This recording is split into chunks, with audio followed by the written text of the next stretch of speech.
Hello Mario Booster, selamat datang kembali di channel Mario Angelo.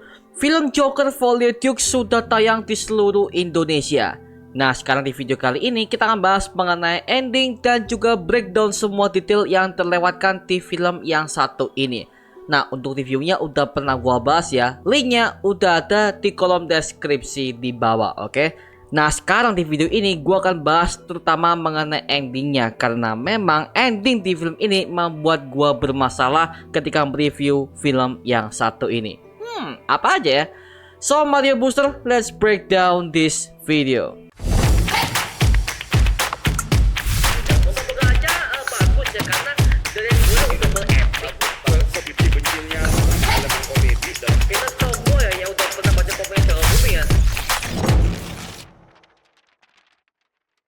Disclaimer terlebih dahulu ya, dikarenakan film ini memiliki ending yang begitu memiliki banyak sekali perspektif, gua akan coba menjelaskan dari perspektif gua sendiri mengenai film Joker Folie Deux ini ya. Dan ini sekaligus menjadi peringatan buat kalian yang belum menonton film Joker Folie Deux bahwa gua kasih peringatan spoiler alert. Jadi, saran gua kalian nonton filmnya di bioskop. Habis itu kalian kembali ke video ini untuk melihat bagaimana pembahasan dan juga penjelasan mengenai ending di film Joker Folie Deux yang mungkin kalian gak paham ya. Oke? Deal? Lanjut ya. You're Joker. Look around, look at all these people. Dimulai ketika Arthur Fleck alias Joker yang menjadi legenda di kota Gotham dikarenakan aksinya yang membunuh Murray Franklin, pembawa acara terbesar di Murray Franklin Show di kota Gotham, ketika dia membahas mengenai insiden pembunuhan di kereta api yang melibatkan 3 orang karyawan Wayne Enterprises di film pertamanya. Dan kejadiannya memang hanya beberapa bulan saja setelah insiden tersebut. Berarti ini masih berada di tahun 1991 di setting latar film kedua ini. Nah, di sini kita menemukan ada perbedaan di desain rumah sakit jiwa Arkham Asylum di film pertama, yang dimana di film pertamanya rumah sakit jiwa ini masih satu kota atau masih satu daerah di kota Gotham. Tetapi di film keduanya terjadi perubahan alias retcon, yang dimana lokasinya itu berada di sebuah pulau yang terpisah, yang dimana ini sama banget di versi game Batman Arkham Origins. Nah, Arthur Fleck mendekam di sana sambil dia menunggu persidangan yang dilakukan oleh asisten jaksa wilayah yang bernama Harvey Dent, yang terus mendorong kalau Arthur Fleck ini sebagai tersangka pembunuhan massal dengan alter egonya sebagai Joker yang sangat meresahkan warga kota Gotham. Pengacara yang mengurus Arthur Fleck ini akhirnya memiliki sebuah rencana alias alibi untuk menyelamatkan kliennya, dengan cara dia akan bersaksi kepada pengadilan bahwa Arthur Fleck melakukan itu semua karena memang dia memiliki penyakit mental akibat trauma yang udah ia alami karena disiksa oleh kekasih ibunya yang ditunjukkan di film pertamanya, hingga dia sampai sulit untuk mengendalikan semua tertawanya sampai dia beranjak dewasa. Ketika dia lagi bimbang, Arthur Fleck yang masih mendekam di rumah sakit jiwa Arkham Asylum ini bertemu dengan seorang gadis yang juga menjadi tahanan di Arkham Asylum yang bernama Harley Quinn yang diperankan oleh Lady Gaga. Dan dia merupakan penggemar Joker yang mendukung aksinya saat pembunuhan Murray Franklin itu terjadi. Dia berusaha mendorong Arthur Fleck untuk mempertahankan alter egonya sebagai Joker sampai dia menyatakan cintanya kepada Joker itu sendiri. Tapi di lain sisi, pihak pengacaranya berusaha menyelamatkan Arthur Fleck dengan menyatakan kalau Joker adalah sosok alter ego alias kepribadian ganda dalam diri Arthur Fleck yang ia ciptakan sendiri akibat trauma masa lalunya, sehingga dia melakukan semua berbagai macam pembunuhan keji seperti itu. Nah, di sini Arthur Fleck bimbang mana yang harus ia pilih antara Harley Quinn atau keputusan pengacara yang berusaha untuk menolongnya ini.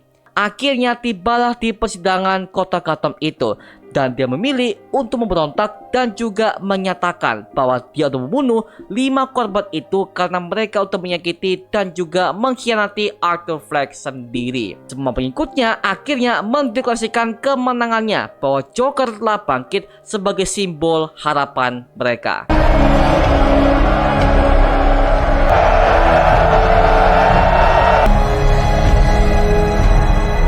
Nah, sebenarnya asal muasal Joker ini udah kita jelaskan di film pertamanya, bahwa memang Arthur Fleck awalnya untuk membunuh 3 karyawan Wayne Enterprises di kereta bawah tanah yang saat itu dia memakai make up badutnya.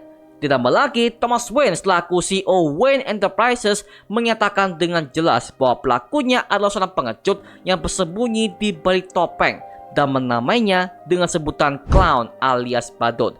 Nah, ini tentu aja membuat semua warga kecil kota Gotham itu menjadi geram dan menganggap bahwa Thomas Wayne itu menyudutkan semua warga kecil yang gak terima akan statement itu. Makanya Arthur Fleck diagungkan sebagai sosok Joker yang ia miliki semenjak pembunuhan Murray Franklin di acara tersebut. Dan kita bisa melihat ada begitu banyak massa yang menunggunya di luar sana dan mereka menuntut kepada pengadilan untuk membebaskan Arthur Fleck dari segala tuduhan. Ditambah lagi, Arthur Fleck melakukan personanya sebagai Joker untuk menanyakan kepada semua saksi-saksinya tentang seperti apa dirinya. Dan kebanyakan dari mereka menyudutkan si Arthur Fleck ini, terutama sahabat dekatnya yaitu Gary, yang dimana memang dia adalah sahabat di kantornya yang gak pernah mengecek kekurangan Arthur Fleck sama sekali. Di situ dia makin menyadari bahwa semua orang tidak ada yang peduli kepadanya dan cuma Harley Quinn yang paham tentang kondisinya. Karena dia sangat bucin, dia dan Harley melakukan hubungan suami istri di dalam penjara tanpa sepengetahuan siapapun. Sambil dia mengatakan bahwa Harley Quinn ini akan keluar dari penjara Arkham Asylum karena semua orang menilai kalau Arthur Fleck ini adalah pengaruh buruk baginya. Tapi ternyata setelah digali lebih dalam, itu semuanya hanya sebuah kebohongan. Karena Harley Quinn di Arkham Asylum ini, dia di situ atas niatannya sendiri tanpa ada gangguan mental sama sekali. Dan dia berasal dari keluarga yang sangat kaya raya di kota Gotham dan sempat belajar sebagai seorang psikiater di bidang ilmunya.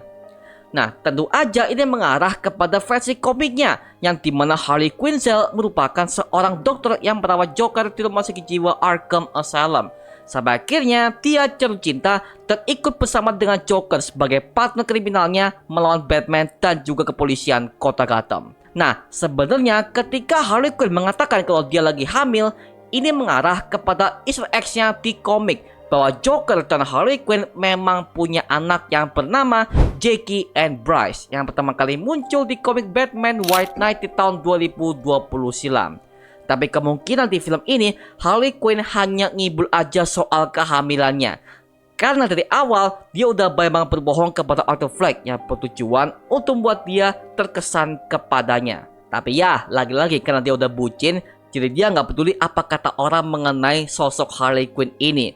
Karena dia udah mencuri hatinya sebagai cinta sejati menurut pandangan dia. Tapi di lain sisi, setelah dia udah menyerahkan bahwa dia adalah Joker, dia dipukul habis-habisan oleh para sipil di penjara rumah sakit jiwa Arkham Asylum dan membuatnya hampir tidak berdaya melawan mereka semua. Dia pun sadar bahwa selama dia menjadi Joker, tidak akan berdampak apapun kepadanya di masa depan. Bahkan dia nggak bisa melawan semua orang yang berusaha untuk menjatuhkannya secara fisik. Sampai berakhirnya di persidangan berikutnya, akhirnya Arthur Fleck menyadari bahwa Joker itu tidak pernah ada. Semuanya hanya sebuah delusi di kepalanya saja. Dan dia mengakui semua perbuatannya termasuk kematian ibunya yang ia bunuh di film pertamanya. Saat dia baru mengetahui kalau semua kondisi yang pernah ia alami itu dari ibunya sendiri. Akhirnya pengadilan memutuskan untuk memberikan vonis hukuman mati kepada Arthur Fleck yang udah meresahkan banyak sekali orang di kota Gotham dan dianggap sebagai ancaman nomor 1 yang paling berbahaya. Tapi tiba-tiba gedung itu akhirnya diletakkan dan membuat semua orang-orang itu akhirnya tewas seketika.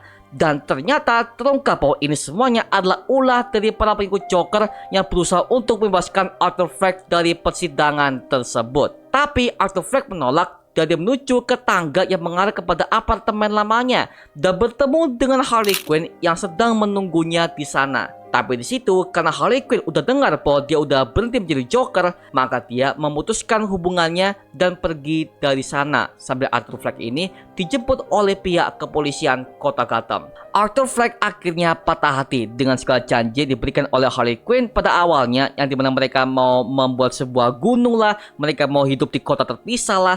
itu semuanya udah pupus. Karena dia sadar bahwa selama dia menjadi Joker, tidak akan ada perubahan apapun ke depannya, apalagi dia sendiri. Kemudian ketika dia kembali ke Arkham, dia bertemu dengan sang sipir yang memanggilnya karena ada seseorang yang berusaha untuk mengunjunginya. Nah, mungkin saja orang ini adalah Harley Quinn sendiri yang ingin menghubungi Arthur Fleck kembali. Tapi ketika Arthur Fleck lagi berjalan ke sana, dia bertemu dengan narapidana yang ingin konsultasi mengenai lelucon yang udah pernah ia buat.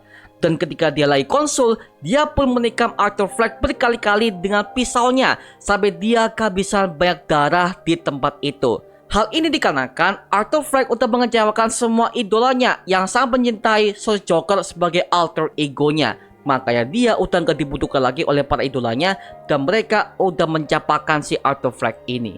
Nah, kemungkinan narapidana gila ini udah bekerja sama dengan sipir itu untuk membawanya ke ruangan tersebut agar dia bisa membunuh Arthur Fleck tanpa adanya saksi mata. Dengan alasan Arthur Fleck ada panggilan dari orang yang ingin mengunjunginya. Bisa jadi ya, memang gue lebih percaya dengan teori kedua yang dimana mengatakan kalau kemungkinan ini semuanya udah set up oleh si narapidana yang satu ini. Karena dari awal film, orang ini udah di-shot berulang-ulang oleh Todd Phillips dan terlihat dia mencoba untuk mendekati Arthur Fleck dari awal, namun semuanya gagal total. Di ending kita bisa melihat ketika Arthur Fleck udah mati, narapidana ini memberikan senyuman dan juga tawa gilanya seperti Joker versi komik klasik. Yang dimana ini adalah Joker yang tertawanya memang udah lepas seperti orang psikopat. Oke, Joker memang orang psikopat, tapi dia adalah orang yang sangat cerdas ketika dia melakukan sebuah berbagai macam rencana dan juga melakukan sebuah konspirasi ketika dia udah pernah mengambil alih kota Gotham dan menjatuhkan Batman di tangannya. Nah, dengan kematian Arthur Fleck di film ini adalah sebuah legacy Joker yang gak langsung yang diberikan kepada orang yang telah membunuhnya. Bahwa Joker itu bukan satu individu yang jelas, melainkan sebuah keambiguan yang dibuat sebagai alter egonya. Dan ini cocok banget dengan versi komik dan juga filmnya, yang dimana tidak ada seorang pun yang tahu mengenai asal-usul Joker itu siapa. Bahkan Batman aja tidak tahu mengenai asal-usul Joker itu. Hey Fleck, you got a joke for us today?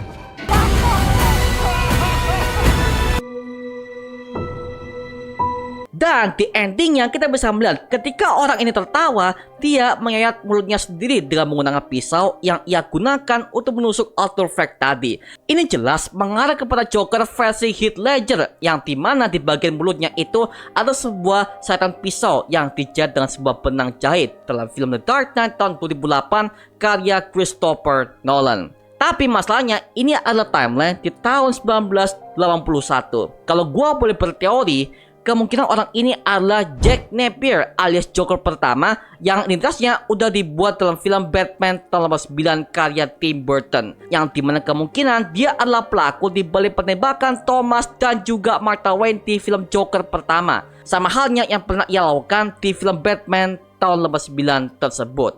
Karena memang Jack Napier ini merupakan tahanan Arkham yang kondisi mentalnya sudah tidak stabil dan juga moodnya yang sering berubah-ubah. Tapi dia dikenal sebagai orang yang cerdas dalam membuat dan juga mengolah berbagai macam bahan kimia untuk dijadikan sebagai sebuah senjata. Ditambah lagi ini di tahun 1981 dan memang perawakannya masih sangat muda, mungkin di umur 30 tahunan ya. Jadi kalau gue sambungkan kepada Batman tahun 89, ini sangat nyambung banget. Karena Jack Napier ketika dia udah bebas dari Arkham Asylum, dia menjadi anggota mafia dari gembong kriminal yang bernama Grissom, yang dimana kemungkinan dia berarti sudah berumur 40 tahunan. Dan ini cocok banget di versi Joker tahun 2009 yang diperankan oleh Jack Nicholson saat itu ya. Dan dia akhirnya menjadi sosok Joker yang sebenarnya ketika Batman untuk menjatuhkannya ke kubah cairan kimia pabrik S Chemicals, sampai dia menjadi sebuah teror bagi kota Gotham itu sendiri. Well, lagi-lagi ini cuma teori yang bisa gua jabarkan ya. Tapi lagi-lagi itu semuanya hanya sebuah cocok logi aja sebagai fanboy DC ini. Dan juga kita mendapatkan sebuah kabar kalau Todd Phillips udah mengatakan dengan jelas kalau dia tidak akan melanjutkan film Joker ini kembali dan tidak akan adanya Joker ketiga. Makanya si Arthur Fleck ini tiba tewas di film kedua Joker Folie Deux ini. Memang ini adalah sebuah ending yang menurut gua udah menghancurkan Arthur Fleck itu sendiri yang dibangun bagus di film pertamanya. Karena dari awal dia udah diagung-agungkan sebagai Joker, dan tiba-tiba di sequelnya itu semuanya dihancurkan dengan alasan yang sangat receh banget. Dan gue sebagai fans sangat kecewa mengenai ending di film yang satu ini. Dan juga gue menemukan ada sebuah komentar di review gue yang mengatakan kalau Joker itu harus punya pengikut lah, dia menjadi gangster lah, bahkan dia bisa menjadi the villain of the Batman. Well, itu bukan versi Arthur Fleck ya. Karena kalau kejadian itu pasti bakal lebih ambiar dan juga pasti bakal hancur. Karena dari awal Arthur Fleck bukan orang seperti itu. Dia bukan gangster, dia bukan orang pintar, dia bukan orang waras. Dia literally hanya orang gila yang ingin mengekspos dirinya kepada warga Gotham kalau dia adalah orang gila. Udah itu aja. Itu adalah Joker versi Arthur Fleck yang dikembangkan oleh Todd Phillips di kedua film Joker ini ya, seperti itu. Jadi ini adalah Joker versi alternatif yang dimana ini adalah POV. Bagaimana jika kalau Joker ini bukan seperti Joker yang kita lihat di versi komiknya. Literally ini adalah pengembangan yang berbeda dari visinya Todd Phillips ini dari awal ya, seperti itu. Oke, kalau kalian pengen tahu Joker ya seperti komik ya kan, coba nonton di film-film Batman dong, film superhero, film DC Universe yang dimana tujuannya adalah Joker sebagai penjahat utamanya. Tapi di film ini Joker adalah protagonisnya, dan kita sebagai penonton dibuat menjadi lebih paham mengenai apa perspektif dari Arthur Fleck alias Joker ke film yang satu ini sampai pada akhir hayatnya, seperti itu ya. Jadi ini mungkin buat kalian masih menganggap bahwa kalau Joker itu adalah musuh. Well, memang dia adalah penjahat, tapi di film ini dia adalah protagonisnya, dia adalah tokoh utamanya, dia adalah orang baiknya, dan musuh utamanya adalah orang-orang yang keji terhadap Arthur Fleck di universe Joker ini ya, seperti itu. Oke? Arthur Fleck is a monster who knew exactly what he was doing. Do anything you want, you're Joker. Oke, itu aja mengenai pembahasan ending dan juga breakdown detail yang kita temukan di film Joker Folie Deux ini. Nah, sekarang gue serahkan kepada kalian. Gimana tanggapan kalian mengenai film Joker Folie Deux ini? Tulis aja di kolom komentar di bawah dan kita bisa diskusikan bareng seperti biasanya, oke? Itu aja mengenai video kali ini. Coba like, komen, dan subscribe untuk mendukung gua membuat video mendidik dan menghibur kalian semua. Karena gua janji sebisa mungkin gua akan buat video seperti lagi untuk kalian semua. Dan jangan lupa untuk follow semua sosial media kita di Instagram, Twitter, TikTok, bahkan Spotify kita ya. Linknya untuk gua siapkan di kolom deskripsi di bawah. Karena situ kita juga update berbagai macam konten terbaru buat kalian semua. Dan kalau kalian ingin join bersama kita di grup komunitas, langsung aja join di grup kita namanya Mario Booster Official. Linknya untuk gue siapkan di kolom deskripsi di bawah. Dan juga terima kasih buat kalian yang udah bergabung ke membership community. Nama gue Mario Angelo dan sampai ketemu di video berikutnya. Adios semuanya. Woohoo!